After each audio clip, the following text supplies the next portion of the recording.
Assalamualaikum dan salam sejahtera. Saya Adam melaporkan tugasan bagi program Teknologi Media secara langsung dari Universiti Utara Malaysia.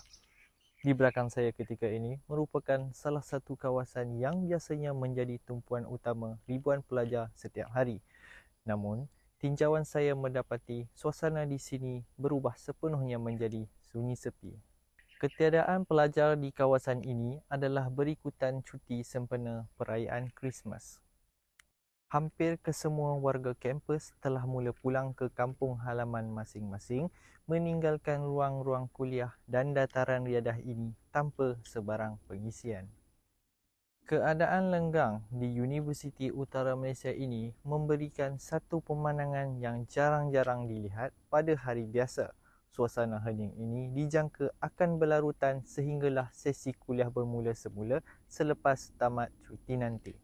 Sekian laporan saya, Adam, untuk Teknologi Media Universiti Utara Malaysia.